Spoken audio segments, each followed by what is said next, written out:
대구 동지 여러분, 오늘 날씨가 많이 춥죠? 네, 여러분들 우리들의 애국심으로 이 추위를 이겨냈으면 합니다. 맞습니다. 자, 우리 이 대한민국은 바로 6년 전 16년 연말 박근혜 대통령 탄핵을 저지하기 위해서 모임의 시작입니다.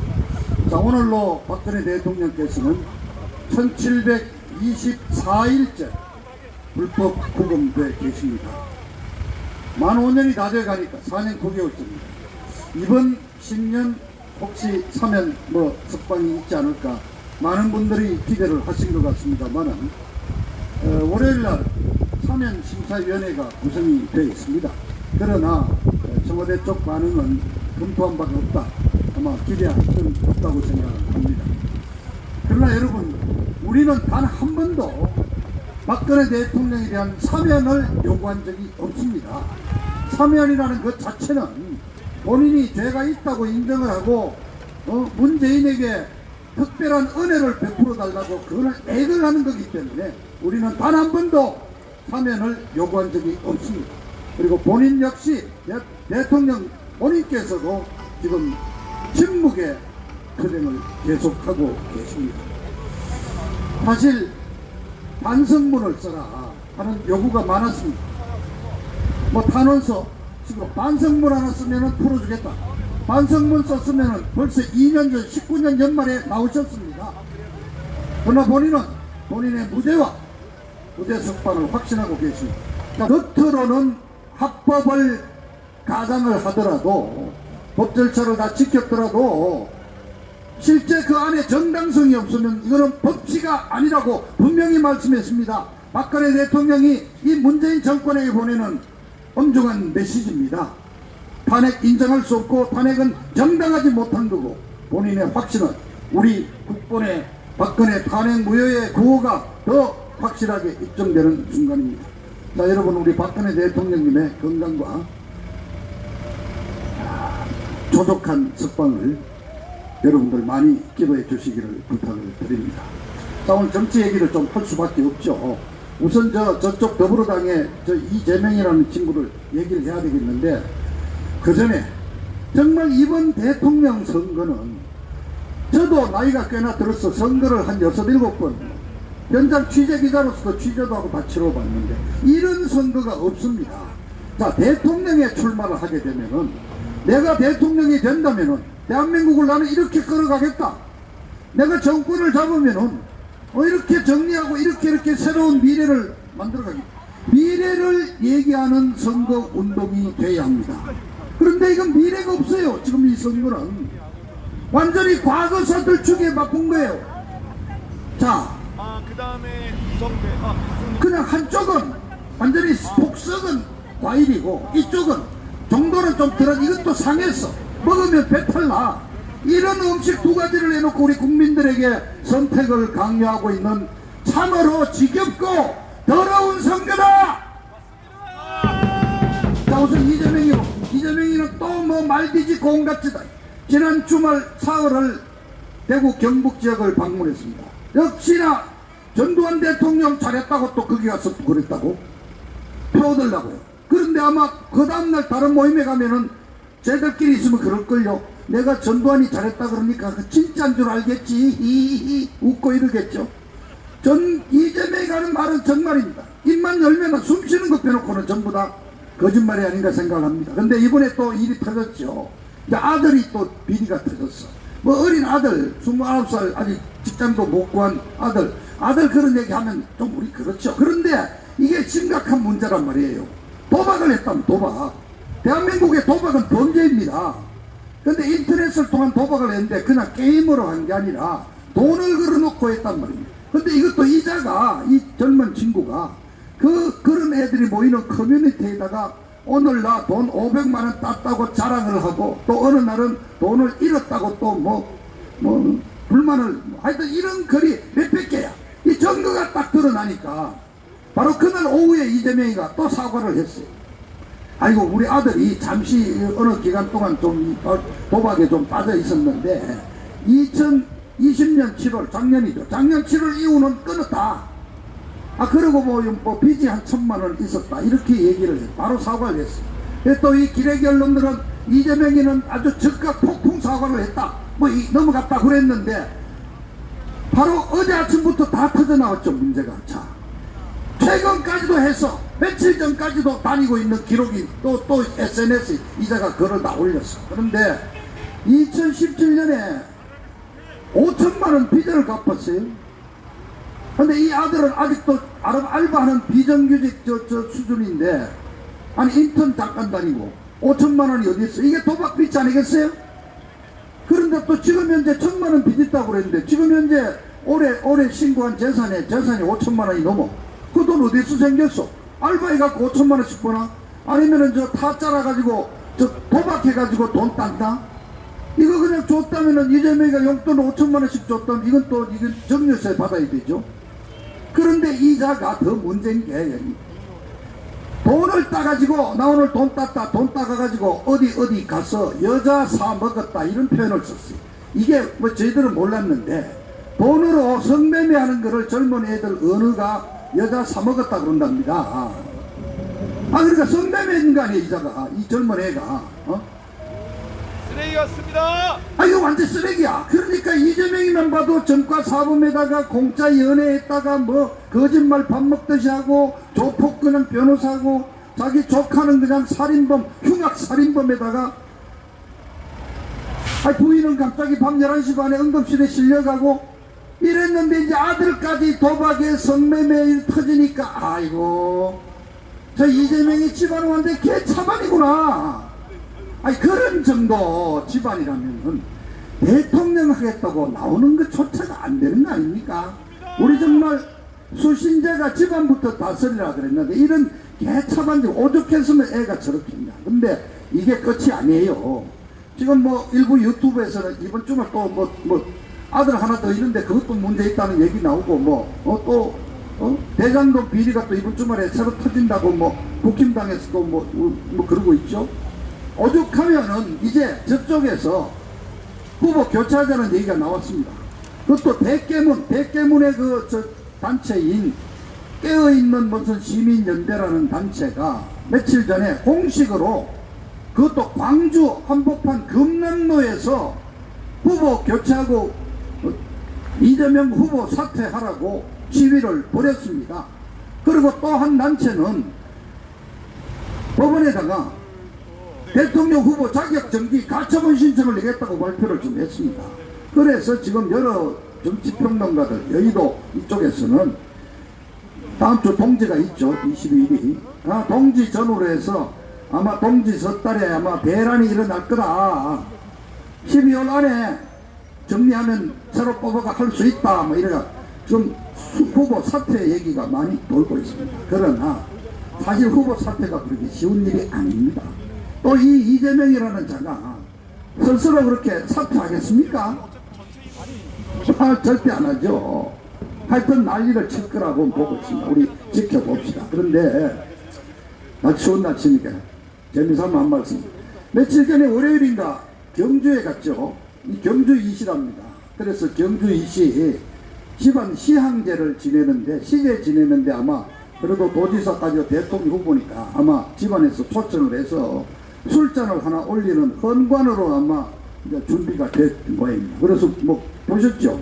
이 붉은 색깔의 이 관복 막 입고 이 요대까지 차고 관모도 하고 아주 이 의관을 아주 정대해서 아마 술을 한 잔 올린다고 절을 했는데 절하고 일어나다가 꽈당 딱 넘어진 걸 보셨죠? 저는 이렇게 생각합니다. 경주시 저 조상님이 하늘에서도 보다 보니까 야 이놈아 너 그런 집안 다스리고 그런 인성을 가지고 대통령을 한다고 이놈아 우리 집안 망치기 전에 널 꺼져라 하면서 벼락을 딱 내려쳐가지고 나다빠진 거 아니겠나. 그렇습니다. 이래서 전부 다 꽈당땅 나자빠졌다. 이미 조상님이 예고를 해줬으니까 거기에 맞춰서 이제 우린 그냥 지켜보면 되겠습니다. 자, 그런데 이제 이쪽에 국힘당 우리 윤석열 후보 한번 연구해 봅시다. 아니 이렇게 이재명이가 난리를 치고 있는데 이 이재명이 이 캠프에서 벌어진 이런 난리판을 이익을 하나도 보지는 못, 반사 이익을 하나도 못 가지고 있어요. 아니 말씀드렸잖아요. 11월 5일날 후보로 되고 나서 한 2주 뒤 11월 중순 하순께에는 이재명이와 지지율 격차가 15%까지도 나고 그랬는데 다 까먹었어. 아니 어제는 이제 동률에다가 2% 지는 여론조사까지 나왔습니다. 왜 이렇게 됐냐 이거 왜 이렇게. 그 문제가 뭐냐. 제가 보기에 이 국힘당 정신 못 차리고 있어. 특히 이 선거 캠프라는 게 이게 문제가 너무 많아요. 지금 완전히 10% 격차 다 까먹고 이제 역전하는 상황까지 왔지 않습니까? 이게 뭐냐. 첫째, 정신 자세가 글러 먹었어. 지금 그 캠프에 있는 사람들이 죽을똥 살똥해가지고 우리 우파 국민들한테 찾아와서 부탁하고 해서 표를 얻을 생각은 안 하고 이미 다 됐다 생각해. 다 됐다 생각해가지고 벌써 농공행상 생각하는 거예요. 농공행상. 자, 선거 치르면은 직능본부 이런 데서 이제 막 이 명함을 줍니다. 명함 하나 줘야 되니까. 그래서 무슨 본부 막 만들고 무슨 단체, 단장 뭐 이러는데 지금 본부장, 단장 이렇게 명함 준 사람만 5,000명이래. 5,000명. 어마어마해요. 자, 그뿐입니까? 저 좌파들 막 데려갔죠. 자, 김한길에 갖고 이제 전라도 사람 다 데려다 놨죠. 와, 이 규모로 보고 색깔로만 보면은 좌우를 다 아우르고 뭐 선거 다 된 것 같아요. 근데 안 움직인다는 거 아닙니까? 안 움직인다. 맨날 회의만 한대요 안에서. 후보가 이렇게 조직이 비대해지고 맨날 회의에 들어가면은 대통령 후보는 현장을 뛰면서 우리 유권자들을 만나서 정말 그 민심을 읽고 그분들의 고충을 듣고 이런 노력을 해야 되는데 후보가 앉아서 회의하기 시작하면은 이제 재벌 회장이나 저기 뭐 저 고위 장관이래 가는 거예요. 결제하는 거야 결제. 이건 뭐냐? 조직이 안 움직인다는 거예요. 여기 와 있는 5,000명 아까 말씀드렸죠. 이제들은 선거운동하러 온 게 아니라 이미 다 됐다 생각하고 내년에 자리 차지하려고 와 있는 거다 이거죠. 제가 보기에는. 자, 그뿐 아닙니다. 구체적으로 들어갑시다. 후보가 안 보여. 이준석이 대한대표라는 젊은 36살짜리 젊은 놈이 맨날 후보를 데리고 다녀. 윤석열이가 대통령 후보로 선거운동을 하는 게 아니라 이준석이가 윤석열이를 데리고 다니고 있어. 이거 뭐야 이거. 당대표는 쳐졌어. 당의 살림살이나 챙기고 정치자금 후원금 많이 그다 오고 잘 돌아가도록 지원을 해줘야지. 지가 이 자식 돌아다니고 있어. 아니 내년에 여러분 선거 공식 경비가 513억 몇천만 원입니다. 그런데 아마 선관위에서 지원을 해줍니다. 그런데 1당과 2당은 의석수가 100석이 넘으니까 이거 다 받습니다. 쉽게 말하면은 우리가 낸 우리 피 같은 세금 510억을 내년에 윤석열이 선거하라고 국민당이 보내고 이재명이 선거운동하라고 저 더블당에도 세금으로 지원하게 되어 있습니다. 그런데 그 500억 중에 요즘은 선거판이 이제 뭐 알다시피 팬데믹이다 이렇게 해서 맨투맨 사람 대면보다는 주로 SNS 뭐 이런 식으로 그냥 디지털로 다니다 보니까 홍보비에 80%가 들어간다는데 이준석이가 당대표라는 자가 선거대책본부의 홍보미디어위원 본부장을 겸하고 있어. 왜 그러느냐 말씀드렸죠. 513억 지원금의 80% 그럼 400억입니다. 그거를 홍보본부장이 마음대로 쓸 수가 있는 겁니다. 지금 지난 12월 6일 날 이른바 발대식을 아주 거창하게 했습니다. 2주 전 월요일날 그때 막 걸그룹까지 불러가지고 그냥 뭐 춤을 추고 노래하고 난리가 났는데 저는 그 행사를 보면서 정신이 있냐 없냐. 정당이라는 것은 이념을 가지고 뭉친 단체입니다. 그리고 정권을 잡겠다는 정당에 아무리 젊은 2030 표가 중요하더라도 그냥 걸그룹 부르고 노래 부르고 춤추는 거로 끝나면 되겠습니까? 우리가 지향할 바 자유, 민주주의, 보수 이거를 확실히 보여야 되는데 불행하게도 그런 홍보 없습니다. 자, 이준석이 돌아다니 이자는 지금도 좌파 방송에 나와가지고 정치평론가 역할하고 있어요. 자, 김종인이 똑같습니다. 김종인이 10월 6일에 참여인 김종인이 온 이래로 그래. 선거 전문가로는 김종인이 온 이래로 당 지지율이 올라갔습니까? 계속 내려왔지 않습니까? 10% 이상 떨어졌지 않습니까? 이제는 중요한 얘기, 큰 얘기는 윤석열이 빼놓고 지가 다 하고 돌아다녀. 지가 지난주에 말씀드렸지만은 내년에 바로 되면은 공동민주정부를 구성해서 내각제로 개헌하겠다는 얘기를 터뜨려. 자, 그 다음에 윤석열이가 또 이 코로나로 아주 그냥 피해가 막심한 300만 자영업자들을 위해서 한 50조 긴급자금이라도 풀어야 된다고 그랬더니 그 다음날 김종인이는 다른 모임에 가서 자기는 100조 풀겠다고 그래. 아니 그리고 지금 이렇게 해서 지금 방역 패스로 오늘 저녁부터 4명 이상 모이지도 못하는 이런 상황이 갔는데 문재인이 K방역이 실패했다고 문재인이를 두들겨야 될 김종인이가 아니 더 통제해야 된다 그러고 말이야. 도대체 이 윤석열 캠프의 또 한 가지 특징은 뭔지 아십니까? 문재인이를 공격하는 자가 한 명도 없어. 맞습니다. 이준석이도 공격 안 하고 김종인이도 문재인이 공격 안 하고 윤석열이도 문재인이 공격 별로 안 해. 그럼 이재명이라도 공격을 제대로 하든가. 이 두 사람이 문제. 오죽하면 여러분 우리와 이 자유단체인 우리 가로세로 연구소가 이준석이 지금 방언 가입 받아가지고 이준석이 탄핵시 당대표 쫓아내는 운동을 지금 하고 있습니다. 정말입니다. 그래서 중간에 한번 질문 던집시다. 윤석열이한테 한번 물어. 당신 정말 대통령 되겠다고 지금 선거운동을 하는 거야 마는 거야? 맞습니다. 정신 좀 똑바로 차려라.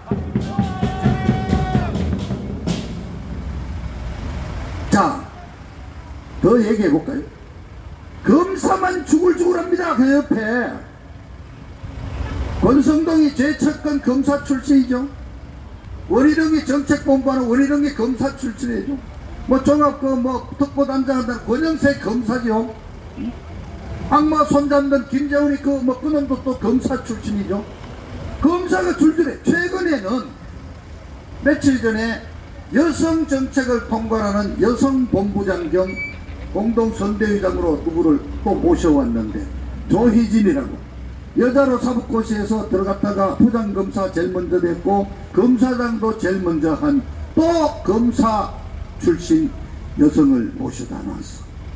검사만 지금 한 대충 명단을 봐도요 80명쯤 돼. 제가 아는. 여러분 검사가 평생 뭐하고 살았습니까? 야 이놈 너 나쁜 짓 했지 이 자식 불어 잡아넣어. 수사하고 잡아넣고 조지고 잡아넣고 이것만 한 사람이에요. 이 검사 패거리들로 그래 대통령 되고 나서 국민들을 어떻게 보겠느냐 이게요. 우리가 비판하는 이유가 그 검사 그 구세를 다 버려라. 이게 검사 때를 다 벗고 윤석열이가 국민들 앞에 낮게 내려와서 무릎을 꿇고 이 서민들의 살림살이를 아는 그런 제대로 된 정신으로 돌아가라고 우리가 지금 뜯어 고쳐보겠다고 지금 충고를 하고 비판을 하는 겁니다. 자, 어제 드디어 자기 부인 문제에 대해서 사과를 했습니다. 윤석열이 갖고 있는 또 하나 치명적인 지금 차가 쪽 사람들 때문에 여러 가지 문제가.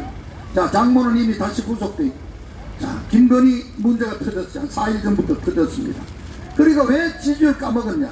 이재명이라는 아들 때문에 까먹었지만 하루 만에 그래도 어쨌든 마무리를 하는데 김건희 사건이 이번 주 내내 터졌단 말이에요. 우리는 투자하고 이런 것만 알았더니 비즈니스 관계가 아니라 대학을 졸업하고 나서 대학원 다니고 박사과정 다니고 하면서 말하자면 대학에 자기 경력을 좀 쌓아야 되니까 시간 강사라든가 겸임교수 이런 걸 하기 위해서 여러 군데 지원을 했는데 거기에 제출한 서류가 이게 가짜도 있고 또는 경력이 완전히 부풀려져 있고 문제가 많다는 게 이제 드디어 터져 나왔습니다. 물론 이런 고발은 저쪽 좌파들이 했겠죠. 그러나 그걸 이제 후보로서는 당연히 당당하게 대처를 할 수 있어야 되는 거 아닙니까? 더구나 윤석열에게는 원죄가 있지 않습니까? 윤석열이가 여러분 다 아시죠?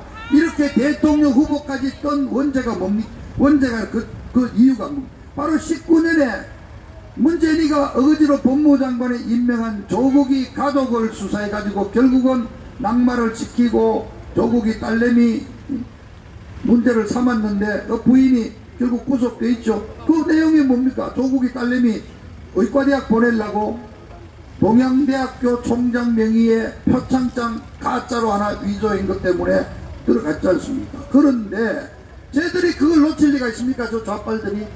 그러니까 김건희라는 여자가 어느 대학에 재직증명서를 하나 보냈는데 이게 가짜다 해가지고 달라들었더니 사실 문제가 많았습니다. 무슨 게임협회에 자기가 이사로 재직했다 해도 했는데 게임협회에서 모른다 그런다. 그 사람이 모른다는데 그럼 누가 만들었어? 그 어떻게 위조가 하늘에서 갑자기 뚝 떨어져서 갔냐? 이런 문제가 생겼으면은 그렇습니다. 정치 저도 잠깐만 해봤지만 정치판에 어떤 이런 이상한 그런 비리 의혹이 터지면은 두 가지 중에 하나입니다.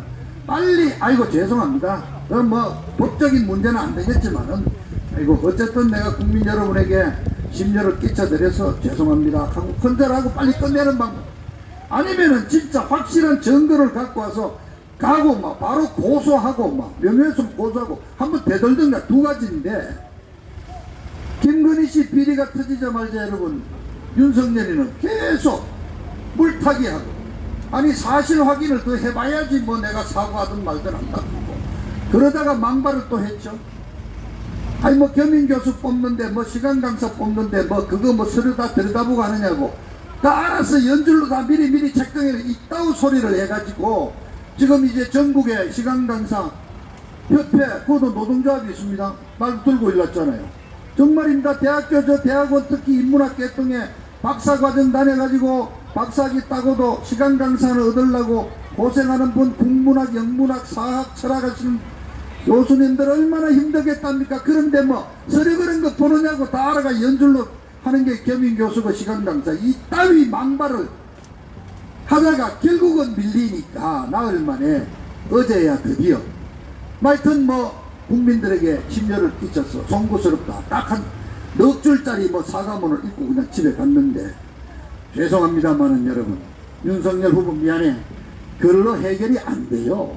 맞습니다. 아니 이건 한 15년 전 일이고 공소시효도 끝나고 법적으로 크게 문제 안 되는 일이면은 본인이 나와서 당당히 해명을 하든가 아니면 사실대로 요런 거리 성의 있고 진심을 담아서 사과하는 뭐 모습이 보여야지 그냥 넉 줄짜리 주르륵 읽고 그냥 가버리면 그걸로 사과 끝난 거예요. 이게 뭐냐 제가 보기에는 검사 티를 아직도 못 벗어서 그런 거다 이게. 주변에 검사만 몇십 명이 둘러싸고 있고 그래서 진짜 선거 이기려고 하느냐 아니냐 내가 묻는데 제일 큰 리스크는 뭐냐 윤석열 본인 리스크다 이겁니다. 맞습니다. 정신 차려야 돼요. 자 윤석열이 지지하는 우리 과거 동진 윤석열이 좀 정신 차리도록 해 주십시오. 정말입니다. 이재명이는 절대 안 되니까 윤석열이 정권 교체 하면 좋죠. 동의합니다. 하는데 똑바로 하라 그래야 될 거 아닙니까? 똑바로. 우리 좀 똑바로 하라는 얘기를 하고 있는 거예요. 그런데 우리한테 와서 뭐 약간만 하면 뭐 내부 총질하냐 그러고 뭐 삿대질하고 그러지 마세요. 지금 또 이만 말씀만 김에 사회자님 시간까지 또 한 가지 더 안철수 단일화 해야 됩니다. 지지율 3에서 6%까지 나옵니다. 우리 보수파들 다 쌓아내야 되잖아요. 안철수도 만나고 조원진이도 만나고 저기 저 국민혁명당의 김경재 씨도 만나고 심지어는 저는 필요하다면은 허경정이도 만나가지고 허경정이 갖고 있는 3%도 갖고 와라 이겁니다. 그렇게 해서 보수를 다해서 범보수 대연합 대집결이 이루어져야지 내년 대선을 이길까 말까 한데 이렇게 벌써 다 이겼다 이재명처럼 계속 사고 치잖냐 그냥 실수만 하면 벌써 선거를 이겼다 이따위 소리하고 있을 한가한 시절이 아니라는 말씀을 드립니다. 뿐만 아니라 자 보세요 이게 방역기구 해서 이미 정은경이가 그저께 그랬죠. 내년 1월달은 2만 명 간다. 2만 명 만들겠다는 얘기입니다. 2만 명 만들어 놓고 모든 활동 다 금지해버리고 이러니까 안 되겠다. 전자투표하자 이렇게 나오면은 내년 선거 그냥 전자투표를 해가지고 부정선거로 해서 그냥 디지털 부정선거로 끝내겠다는 얘기 아닙니까? 이런 어마어마한 업무를 갖고 있고 그 다음에 또 돈 푼단 말입니다. 벌써 자영업자 320만 명한테 금년 연말까지 100만 원씩 준다. 이미 3조 2천억 이미 예산 만들어 놨어. 이 돈을 내년에도 또 뿌릴 거란 말입니다. 선거인 밖에서 돈 뿌리고 코로나19 이 중국 배제를 갖고 국민을 통제하고 이런 정부 차원의 선거 개입도 우려되고 있는 마당에 안에서 그래 대표놈은 홍보비 쓴다고 돌아다니고 있고 김종인이는 그냥 지가 뭐 무슨 대권 주제인 정책 발표하고 있고 이렇게 콩가루 집안이 돼서는 내년 선거 떨어지고 그러면 어떡할 거예요. 그러니까 윤석열이 지지하는 분들 좀 나서세요. 제대로 똑바로 좀 하라고 윤석열이 비판도 하고 목소리를 좀 높여셔야 합니다. 그래서 정말 최소한 최선은 아니지만은 하다못해 어쨌든 저 더불어당이 더 정권 연장하는 것은 우리가 막아내야 되지 않겠습니까? 오늘 이 정도로 말씀드리겠습니다. 감사합니다.